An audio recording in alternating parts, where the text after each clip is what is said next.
if there's Shout out something GP that podcast. This shit dope as fuck. I appreciate that. Shout out GP Podcast, Shout out GP. man. The play. How you get it, whatever you trying to get, it's one way to live it, do it right, nigga. And we on the mission to get whatever we vision, and we finna be alright. So put your hands up and never let them down. Everybody stand up, listen to the man now. Made a different plan up, and we ain't playing around. We ain't playing around, nigga. Hello world. Who do we have here today with us on the Naimstream. name This stream? never mainstream, aka little infinite ass godly motherfucker. I feel it. Little shit like that. So, for the listeners and viewers, we actually started chopping it up a little bit before the show actually got started. So we're gonna kind of run it back a little bit and let y'all know and what y'all missed in from so on and so forth. So, Yeah.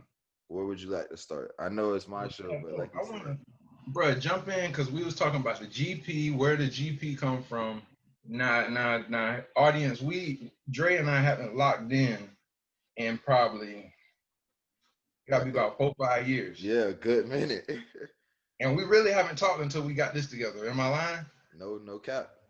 And so I want to know like, what's been going, not to get too specific or whatever, Yeah, I but got you. what you've been like, how did GP even come to fruition? You just told me about Gonzalez Pedersen, but what since I last saw you, Yeah. what's been going on? All right, so a lot, man. So we actually, for those who don't know, we met in college at the greatest HBCU in the land. Shout out to FAMU. Um, yes, sir. But that's where we met. We had a couple classes together. We vibed, and it was never so much like like we hung out and shit like that. But it was just that connection, that vibe that when we had when we seen each other, it was always love. You feel me? And peace and endeavors. So that's how we got to know each other. Anyways, from since then, lately, I went to school. I haven't finished. But I'm still pushing. I thought that you feel me, another obstacle and I mean another opportunities and other things like that happen that I could pursue and things like that. But Now let me ask you in between. So yeah, with the school thing, right? Because a lot of people feel like they, whether whichever way you on it, and I'm not yeah, trying to no, interview no, go ahead, go ahead. you, but whichever way on the side of the fence you are, it doesn't matter to me. But do you believe that you need to go back to school, or is it something that you like? Is it something that you're trying to like attain as a goal for yourself just to get it, or are you like, man, I don't need it. I'm gonna do whatever. So yeah, okay. So that's a great question. Me personally, I've been learning myself over the past couple of years. I'm getting to know myself more and more. And I at first I felt like that was a thing to do because that was my parents' guidance, and you feel me that hey, bro, go to school, get a job. That's what they teach us. They don't really not saying that they don't know any better, but we're just now catching up on this information that the white man's had. So and what they teach their kids.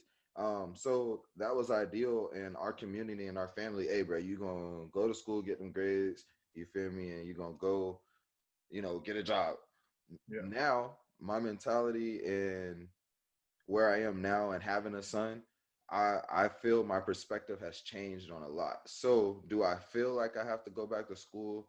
No. I feel like there's so many opportunities out here in the world that allow you to be just as successful as the master's degree or the doctorate degree. Not knocking anybody because you feel me, they put in that work to get that degree and congratulations to you. Like sincerely from the bottom of my heart, I'm proud of you because that's not something that people can just get up and do and go to school and the whole 9 yards. But Yeah. I So for the record, like you saying, I did graduate, but I don't even know if you knew I dropped out. and that's okay. I Yeah, I did dropped out. I dropped out after I dropped out of BBLB. I dropped out of school, man. on me. Yeah, I, so I went back and I finished. But yeah, just a testament to what you're saying. Both sides, both sides. yeah, Not knocking the people who drop it. So I come from both perspectives. right. Because now, like I said, I dropped out after my third year, Yeah, and then where I am now, I'm like, to answer your question, is that something that I just want to mentally, you feel me, obtain, just something that has like that type thing, go after since I've started and almost finished? Yeah, I've been thinking about it. Lord and the Most High has blessed me enough to get, a GI Bill from the military. Mm. Most don't know that I went to the military and got out, and now I had that ability to go back to school. Have I thought about using it? Yes, but at the same time, I kind of want to see where my son's head's at the same time, like because I found many different ways to still educate myself Yeah. and push forward, and it is what it is. Um, But I I want it, but it's gonna come real, in real. due time. Nah, I like that because man, people give like a very what's the word I'm like looking for? People give like a fantasy Yeah, perspective on a lot of shit in life. I'm a Like rock. like people say like you say our parents and stuff, and I know they want the best for us. People Of want the course, best for us and stuff. Nobody trying to tell us wrong. Nothing. Nobody trying to tell us anything that's knowingly not correct, but it still requires you to go out and look for the answers yourself. And I like that the way you talking about these subjects is not from a fantasy point of view. yeah, You actually don't live. You like, bro, this shit ain't. So on and you got me, a son, so you're not just talking with no experience either. on Right. me. Yeah. I appreciate that because that's definitely something that I wanted this podcast to also project to the world and the viewers and listeners.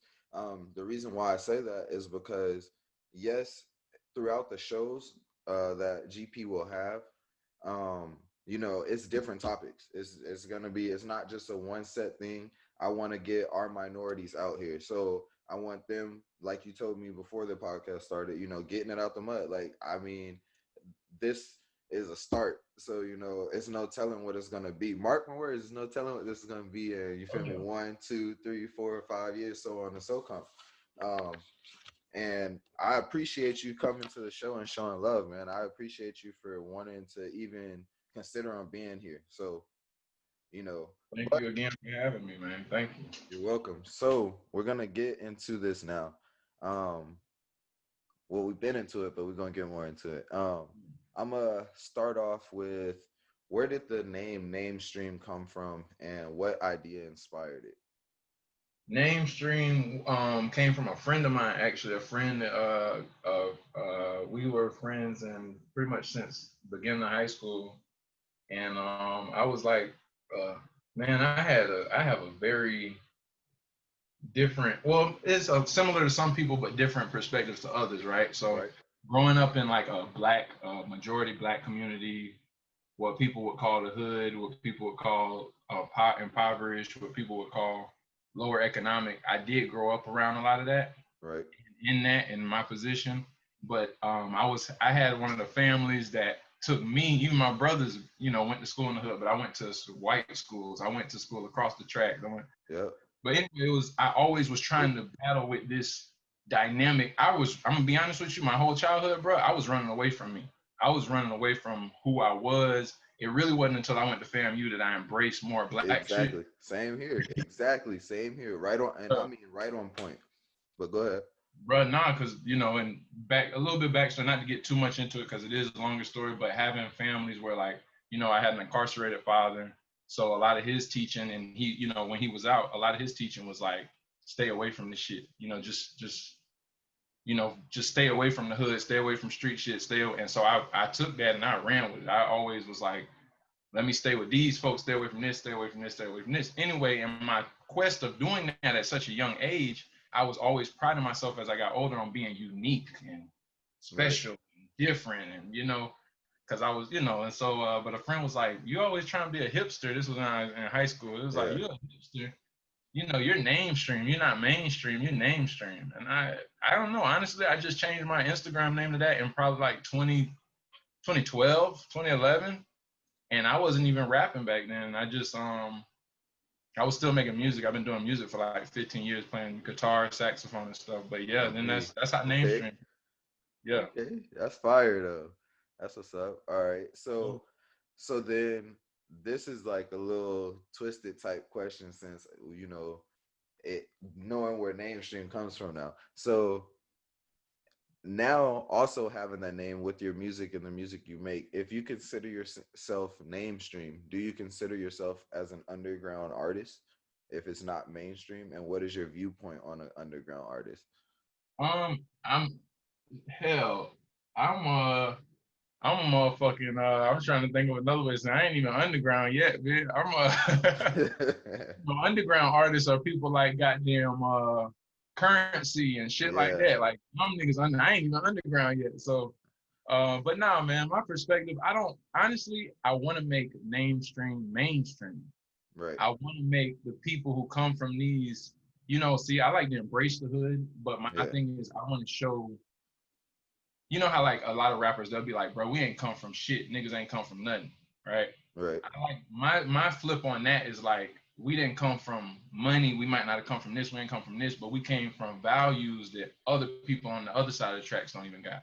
right, So I'm really trying to flip the script on the way I'm trying to change the whole perspective of how we look at shit. I'm trying to take the dirty, turn it to diamonds. I'm trying to show that the dirty, they charging, they selling melanin for $300 a gram, and we niggas just running around left and right. I want us to see the God in ourselves, no matter what perspective we in, no matter what perspective our family is in, because we steady have a system that be looking at us through this one lens. right, And I'm trying to say, no, you know what? Yeah, my people did come from this, and that is what make us great. No, my people did come like this, and that is, and sort of changing what I did in my childhood, more so embracing the whole culture that I come from instead of trying to run away from it. right. I don't even know if I answered the question. You did. You did. Yeah. It's But no, straight. I don't want to be underground. I want to be mainstream, mainstream. I feel that. Okay. Okay. So that's where your inspiration comes from. Like just embracing, you know, My, your my story. Yeah, it come from being in between. Like, you were making like some notions like when I was talking that you done been in similar predicaments of being Yes. around black people. And it's that duality, bro. Like you literally, I don't want to say two different people, but it's like the Yeah, capacity. no. It's what what you would say in psychology is a disassociative disease, and basically that's just an example of where you have two different personalities, three, four, multiple personalities, but it's not saying that you are, what I'm saying, multiple different people, but in your mentality you think, okay, I'm around this group of people, so today I'm vibing this type of way. I'm around this different people, so I'm vibing this type of way. And it kind of eats at each other, like the personalities and the That part. emotions And and that's what I want the viewers at home. My bad, I cut no, you off. go ahead. No, go ahead. But that's what I want the viewers at home who may not have come from this reality to understand. Everybody plays different roles in different times, but the biggest significance in this situation we talking about is that those are literally competing odds. You got one side of you that's hanging around certain people and literally detesting the other side of the tracks. Right. You're the special one. Yeah, you're the one we're gonna give the opportunity to. You're a lot better than these people. But these people, your brothers, these people, your cousins, these people Right. is Yeah. your cousin. The same people you hanging with, your cousin might rob them. Right. And when they're talking about these people, they're talking about them like you're not a part of it. And when you're kind of around that, whether it depends on what type of character you are. There's different peoples, but you may just, to me, I honestly can say I wasn't oblivious to it, but I chose to. Man, I'm in South Florida. I got people on the other side of the tracks. These motherfuckers giving me pizza every day after school, buying me food, da da da. Yeah. You don't want to see that shit. Right. You don't want to see it. So I was like, bro, I don't want to see. I don't want to. I didn't want to go back to the hood. I want to stay at school or stay with these people, stay at their house. These niggas having steak dinners they throwing away. People got maids. People got, and I already know. I yeah. can't. I So can't listen. Florida has everything and anything you can imagine going on inside of it. Florida is a very big. I think we're interesting because of the disparity. Because you Right. can have such poorness in one area and such richness right. Within 100 yards from each other, like, and Yeah. it's crazy. So I'm gonna jump forward real quick because that's something I was gonna touch on later when we get to talking about it. But since we're on that subject now, let me go ahead and touch it. Um, I was gonna ask. I noticed you have music that's pertains. The titles of them are pertaining to Florida, like Florida Turnpike and I-95. But you also have an album called Florida Boy as well. So, what does Florida mean to you? Florida, yeah, Florida Sands. The album, Yeah, it Florida came out. Sands as well. Yeah, it came out. This was last October. But I mean, in general, Florida is like,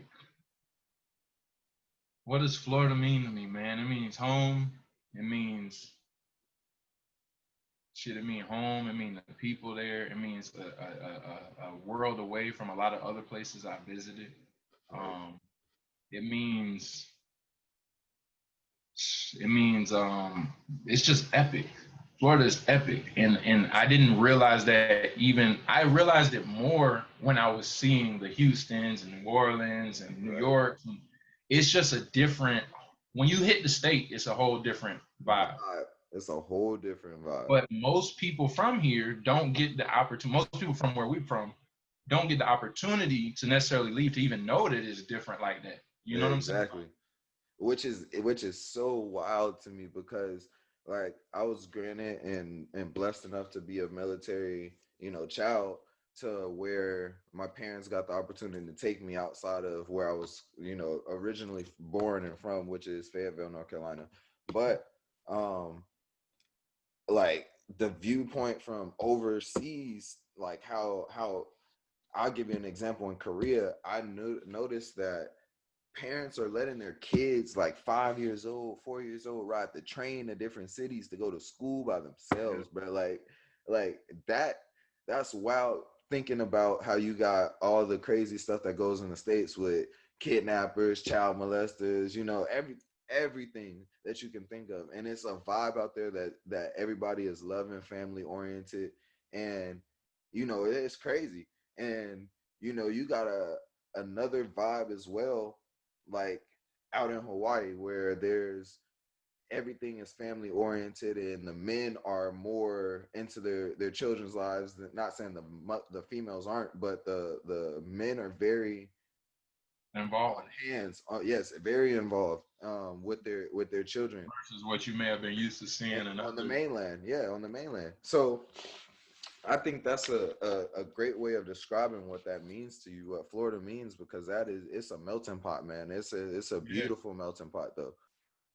Yeah, man, I Um, had a guy from Kuwait. I was working in Tallahassee. I was working in the mall here in Tallahassee, and shit, I was in Sunglass Hut. This was like four yeah, years ago, and you knew me when I think I worked there. You think you yeah, saved me? upstairs, yeah, Yeah, I was up there for a year or so, and bruh, this dude he said, I said, man, Tallahassee is slow, man. It's a little slow here. And man, the dude said, man, and I guess I told him I'm from Miami. He said, well, yeah, you're from big city Miami. Everybody in the world knows where you're from. yeah, And then the irony is that I didn't know he knew where I was from, but I didn't know where Kuwait was. And he was telling me on the map, it's in between these countries, it's right right. over here. And he's telling me about his, but for him to say you're from big city Miami, everybody in the world knows where you're from. Everybody in the world knows Miami, da da da. And it's like, damn, like you don't That's really. you don't think about it because what I'm saying, you're there. Like once again, Miami is a different vibe from Orlando, and you got so many cities within Miami, from Opalaka,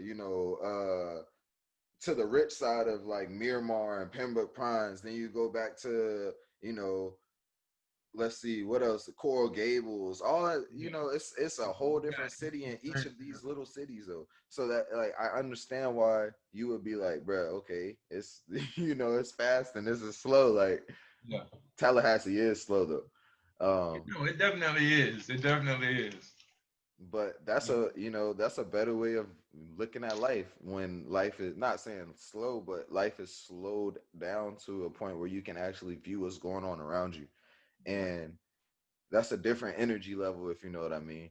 But for those who know, but I'm gonna get into a next question. um yes, yes sir, yes Go sir. ahead. What is the importance of knowing yourself and loving yourself and for who you truly are? Huh. That shit changed my life, bro. Knowing myself and loving myself, I stopped trying to fuck up myself. Yes, sir. Real shit. I stopped trying to like, you put your own obstacles in your path. People don't like this type of talk because I'm saying people because I ain't used to like niggas Yeah, talking like. exactly. I be And like, that's bro, man. and Go that's ahead. what Go ahead. and that's no, I don't mean to cut you off, but that's what I want this podcast to be like. It's just raw, not so much of raw as in like, I'm trying to do something off the wall, but it's raw as in like there's no prepping for this type thing. I only prepping I do is asking the questions because that I would like to know and that I think the viewers would know. But Yeah, outside of that, like the conversation flow, I want it to be real, just like how it is right now. So going back to what you said, knowing yourself and loving yourself, not fucking up yourself. bro, that shit changed my life because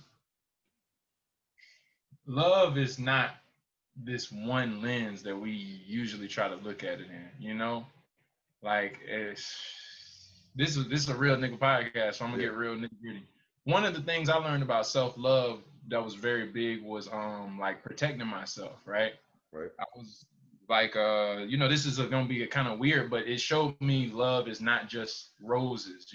right, Self love was me learning to have a firearm and be prepared to shoot and kill anybody who hinders on my well being or my family's well being. right.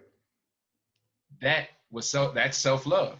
Mm-hmm. And that type of understanding, that I had to go through even on that level for some time showed me like, what types of things we're doing and what are we trying to see out of our results and what we're doing. So with self love, it just changed how I was acting every day. It changed the way you hold yourself to certain standards and punish yourself when you don't get them. Right. I stopped punishing myself because it's not saying I don't have discipline, but I noticed that you'll spend more time punishing yourself. You spend more time blocking off shit for your future that you could be getting a head start on. That's something my wife was just telling me yesterday, actually.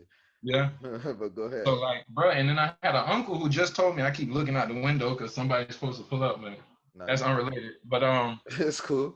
no, it was what was I saying? No, it was somebody was telling me like just about being in a perspective of sometimes we'll act like we are.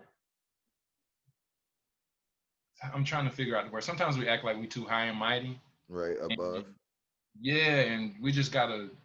Sometimes you gotta come down to earth. You gotta give yourself love. And this is what I was gonna say. I heard the other day. I was talking to my uncle. This was probably a week ago, and he was like, "What's the difference between like billionaires and millionaires, people who are very successful, and then the ones who aren't as successful?"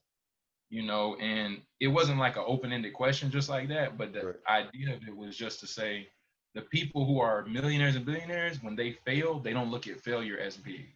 And that shit hit me because a lot of times when I would fail, especially in the past and more recent past, I would punish. I'm like, bro, I'm not getting what I want. I'm not getting the Right. results. You get discouraged. You don't really want to. You don't have that same vigor because you like this shit not turning out how I wanted it to, etc. Right. And when he told me that, I'm like, bro, you're right. The nigga who found his bag was the one who was like, oh, that didn't work. That's okay. That don't hurt my feelings. That's all right. Y'all don't want to buy that shit. That's okay. I don't Cool. look Yeah. stupid.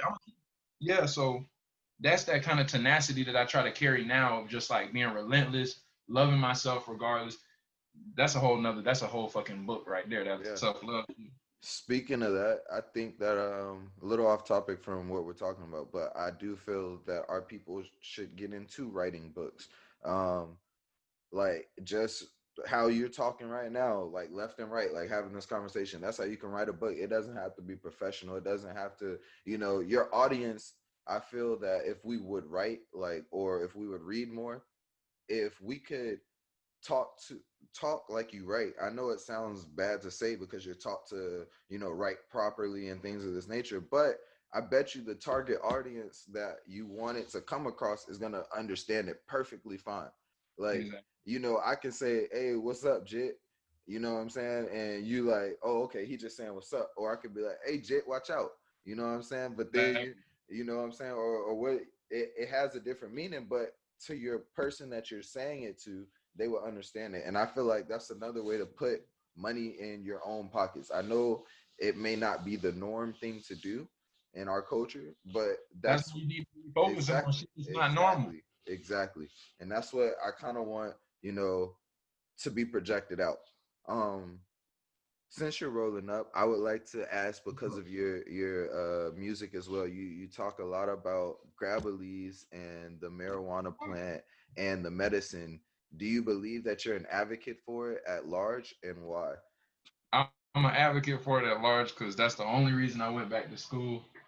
Yes, sir. Damn, that's the only reason I went back to school, and that's what I love doing, bro. I went back to school for chemistry. I graduated with a chemistry degree, Yes, sir. and I talk that shit about the weed, about not just marijuana but natural herbs, Yes. because every medicine that's synthesized is created from some plant. So people's been doing this shit a million fucking years ago. The issue is a lot of people don't know how to still do that shit. Right. So just kind of getting in touch with, but that I'm a big advocate for anything that you can better yourself with healing components. So Yeah. I am definitely right there behind you. I support medically, and recreational. I went ahead and, changed my perspective again from riding around, with the plant and not being uh what's the licensed for it, I should say, Yeah. and putting yourself at risk when that's something that you don't have to do.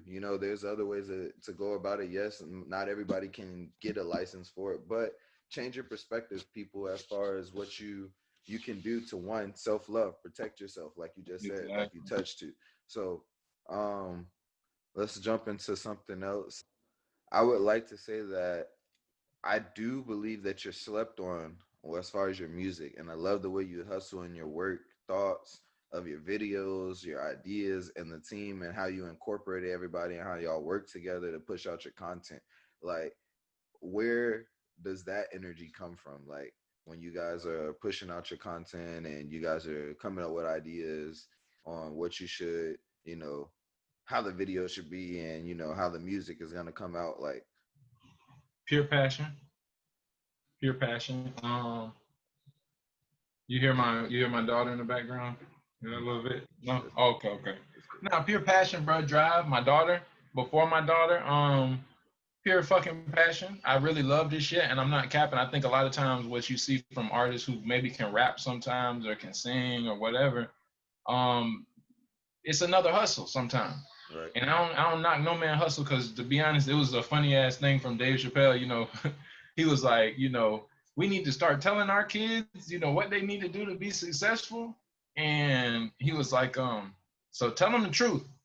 They got to learn how to fucking rap or dribble or something to make it. He start, and I was like laughing. I was like, damn, bro. But at the end of the day, I support every man. I don't talk shit about no other man hustle, regardless, because I know they trying to make it. It's a fucking hard, tough world to make it. So Man, I don't try to put no pressure on the next man to, you fucking, no, bro. They already got enough on their plate. So right. for me, I look at it as just like pure passion. I think a lot of people just, in it for the hustle. And sometimes you see, where people lack creativity or just copying somebody else, trying to, I really got a passion and desire for this shit, bro. Yeah, that's real. And like, I can hear your honesty and your pain in your music by the way, you perceive it with your voice and your lyrics. Like, how often do you write, and what gets you inspired to write? I'm writing If you some, do write. yeah, like I write, I probably try to write half of my music, and I know that's a weird, but I write some of it, I freestyle some of it. It just depends on the The language. vibe. Hold Yeah. on one second, let me make sure. Yeah, so it depends on the vibe. It All right. depends on the vibe, but I'm a lover of music, so it really comes first from like it comes from admiration. Like certain songs, you like different styles, bro. I like all type of music. I Music, didn't even same. start listening to hip hop. Going back to that shit that I was saying about my childhood, I didn't even start listening to hip hop until I was like probably in high school, maybe later. That's crazy. Yeah, no, I listened, like it was always around me, but I always Yeah. ran from it. All right. Yeah, I was always like, I mean, other than listening to fucking Motown and shit on the, the whatever the R&B radio station is in your city with your mama Right. in the car and shit. That's what I'm used to. Yeah, that Okay. type of oldies and shit. But hip hop and shit, man, I was like, other if it wasn't like DJ Khaled, Akon, shit like that on the radio, Yeah. I wasn't trying to be in the street. I was trying to. I had brothers hitting licks. I had brothers kicking doors in houses. I had brothers like I already had family stay in the street, so that was really my reality. So I was really trying to like, I'm that way. Like I ain't Yeah. around this shit because I'm around this shit. Like, I feel it. yeah. Stemming from that statement that you just made, with you being a natural lover of the music, do you think that your flow naturally comes, or is that something that you picked up like along the way? Like, Natural. Well, both. It both. I had cause natural your flow, and flow then is crazy. Your what flow when is people say that, I don't get what I just rapped something for somebody this morning, and he said, "Bro, I ain't know you could flow like that."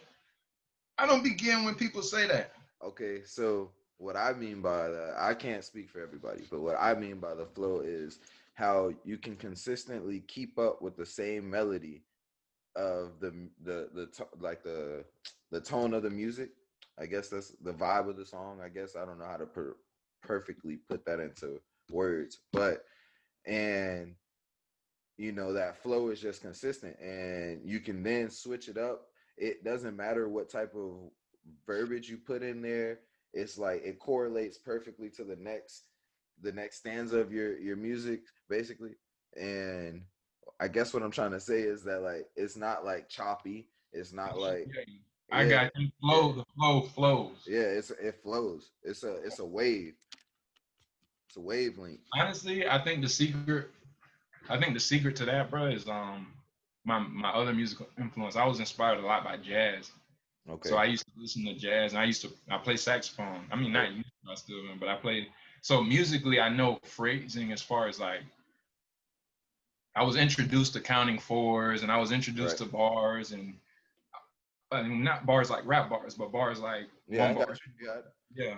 Yeah. I was introduced to melody and keys, and I was introduced to all that before even spitting into the realm. So I think that helped a lot to where a lot of times the shit I hear, like I'll hear rappers doing, I'll listen to rappers and I'll be like, damn, bruh, syncopation on point. And I feel like a lot of other people can't listen to music and have Right. that type of, Mentality towards it.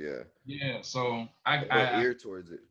yeah, yeah, exactly. So Okay. This is one of my two favorites that of yours, but I want to know which one do you feel is better in your opinion? Untitled for now mhm. or Flea Flicker.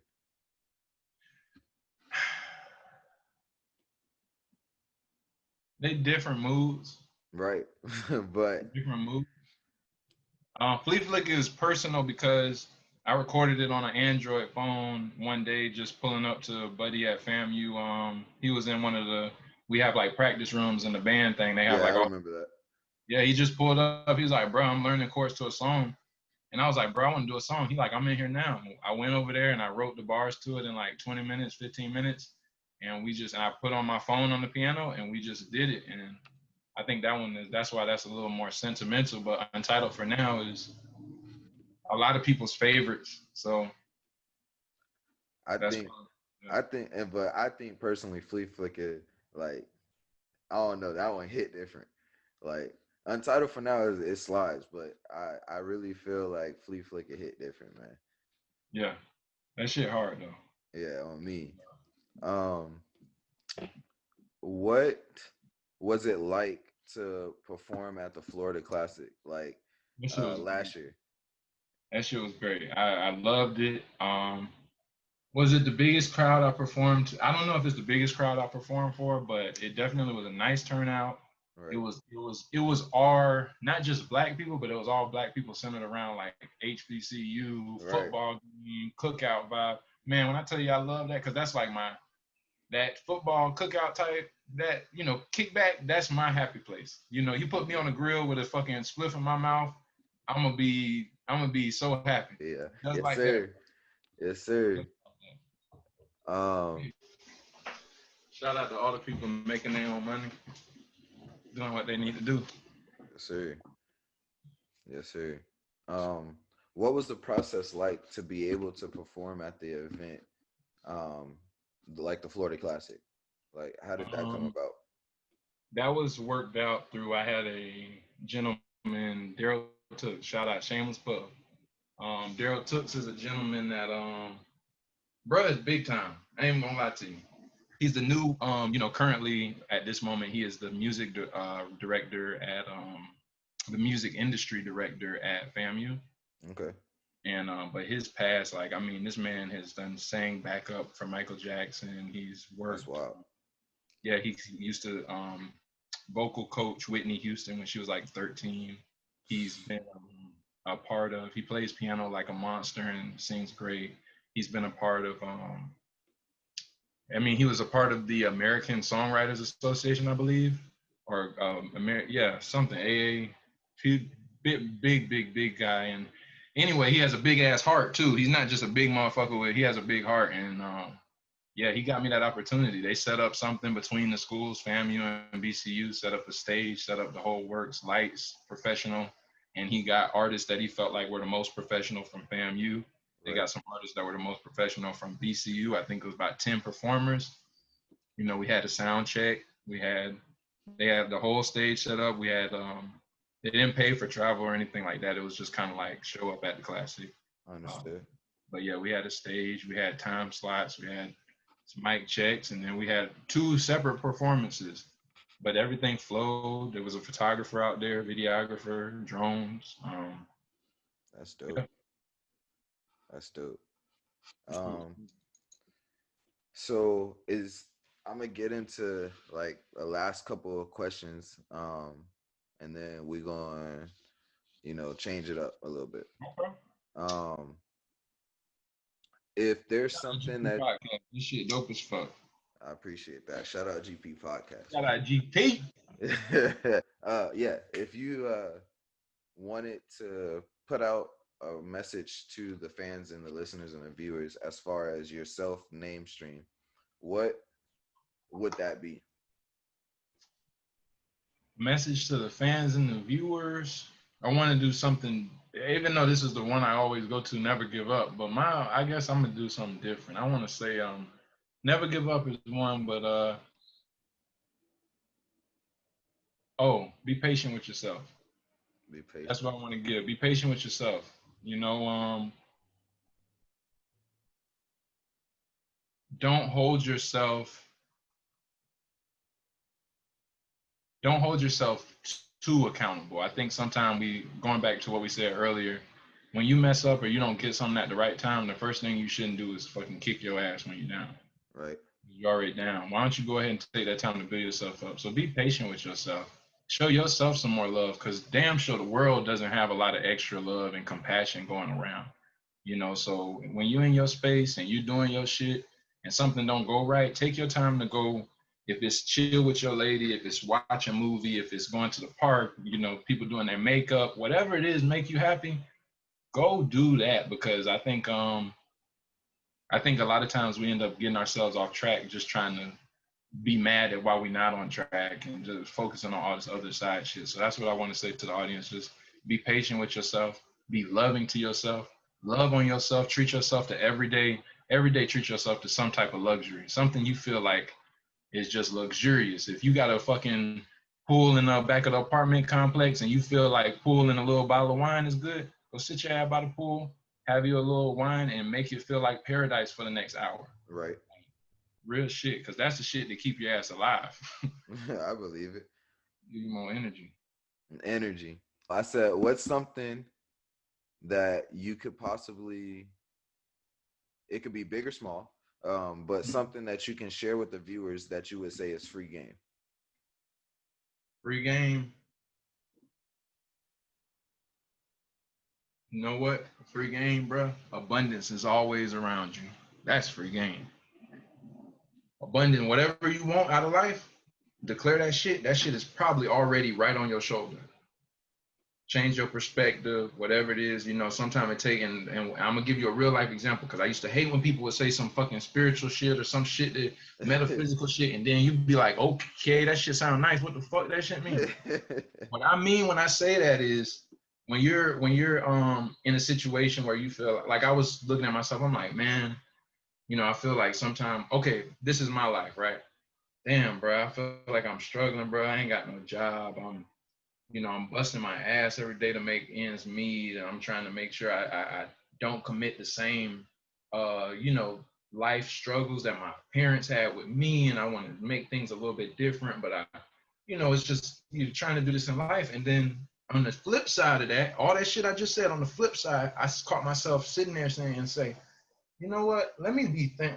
What life did I want for myself? What's the best life that I can imagine right now?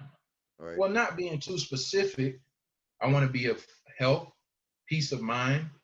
Like I want to be in the right state of mind. I don't want to be fucked up in the head. I want to have my health, mind, body, and spirit. I want to spend a lot of time with my family. I want to be able to be present for my daughter, right, my lady. I want to be able to, I want to be able to make my own money and make my own hours and get my own. And I look up and I say, that's everything I was just complaining about. Yeah. Everything I was just complaining about is exactly what the fuck I want. So sometimes it takes you to change your perspective to be like, whoa, hold up. This is what I wish for. Hold on. It did come true. This is what I'm asking. Yeah, so sometimes you just gotta, like, that free game is like abundance is always around you. Sometimes don't let your mind keep abundance in this box. And if it don't look like this, it's not real. No, it might look like this a little bit, and that's everything you said you want. Right. And so putting that out and putting it out into the world, what is it? What does my mom like to call it? Speak it into existence. Like, and I feel like that's a lot. And my wife says that shit all the time too. Speak that shit into existence. You bitching and complaining right now, and you wasting time. Like, yep, get your ass up, bro, and find a new way to maneuver around this, bro. And if maneuvering is so hard, I don't know if that's what you want. I don't know if that's what you really want, like you just said. So I can respect that. That is free game, abundance. I want to say thank you for coming on the show and showing love to the podcast and blessing the mic. Where can the viewers and listeners catch your music and updates at? Man, the viewers and listeners can go onto their internet browsers, their mobile devices, iPads, telephones, or any type of new age multimedia streaming type device, and you can type in Naimstream, Naimstream, into Google, and it will come up as a musical artist. You can stream me on your preferred streaming platforms: YouTube, Spotify, Apple, Tidal, TikTok, etc. And always on Instagram, Naimstream. I'm on Naimstream on fucking every moniker. So Naimstream, never mainstream. Yes, sir. Taking the world by storm. Yes, sir. Gotta read into it, baby. But all right. And I appreciate you again, bro. Shout out to Naimstream for coming, blessing it again, and we gonna end it like that. Play, how you get it, whatever you trying to get, it's one way to live it, do it right, nigga. And we on the mission to get whatever we vision, and we finna be alright. So put your hands up and never let them down. Everybody stand up, listen to the man now, made a different plan up, and we ain't playing around.